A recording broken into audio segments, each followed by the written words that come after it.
Hi ಜನರೇ, ನಾನಿವತ್ತು ಒಂದು ವಿಷಯ ಶೇರ್ ಮಾಡ್ಕೊತೀನಿ.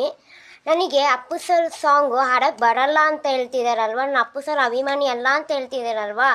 ಸೊ ಹಾಡೋಕ್ಕೆ ಬರೋದಿಲ್ಲ ಅಂದರೆ ಅಪ್ಪು ಸರ್ ಅಭಿಮಾನಿ ಅಲ್ವಾ? ಹಂಗಾದ್ರೆ ನನಗೆ ಹಾಡೋಕ್ಕೆ ಬರುತ್ತೆ. ಸೊ ನಾನು ಅಪ್ಪು ಸರ್ ಹಾಡು ಹೇಳಿದ್ರೆ ಮಾತ್ರ ಅಭಿಮಾನಿನಾ? ಹಾಗಾದರೆ ನಾವು ಪ್ರೂವ್ ಮಾಡಬೇಕಾ ನಿಮ್ಮಂಥವ್ರಿಗೆ? ಹೇಳಿ. ಆ ಥರ ಯಾಕೆ ಪ್ರೂವ್ ಮಾಡಬೇಕು ಅಂತ ನನಗೆ ಗೊತ್ತಾಗ್ತಾ ಇಲ್ಲ. ಸೊ ನಾನು ಯಾಕೆ ಅಪ್ಪು ಸರ್ದು ಹಾಡು ಹೇಳ್ತಾ ಇಲ್ಲ ಅಂದರೆ, ಹಾಡು ಹೇಳೋಕ್ಕೆ ಬರಲ್ಲ ಅಂತಲ್ಲ, ನನ್ನ ಧ್ವನಿ ಚೆನ್ನಾಗಿಲ್ಲ. ಸೊ ಹಾಡ್ಬಿಟ್ಟು ಅಪ್ಪು ಸರ್ಗೆ ಅವಮಾನ ಆಗಬಾರ್ದು ಒಂದು ಕಾರಣಕ್ಕಾಗಿ ನಾನು ಹಾಡ್ತಾ ಇಲ್ಲ ಅಷ್ಟೇ. ಅವತ್ತು ಲೈವ್ನ ಅಲ್ಲಿ ಹೇಳಿದ್ದು ಅದೇನೆ ಅಷ್ಟೇ. ಯಾರೋ ತಗೊಂಡು ಪೇಜಲ್ಲಿ ಹಾಕ್ಕೊಂಡಿದ್ರೆ ನನ್ನ ತಪ್ಪ. ನಾನು ಅಲ್ಲಿ ಪೂರ್ತಿ ಏನು ಹೇಳಿದ್ದೀನಿ ಅದನ್ನು ಕಟ್ ಮಾಡಿ ಹಾಕಿರೋದು ಅವ್ರ ತಪ್ಪಿದೆ.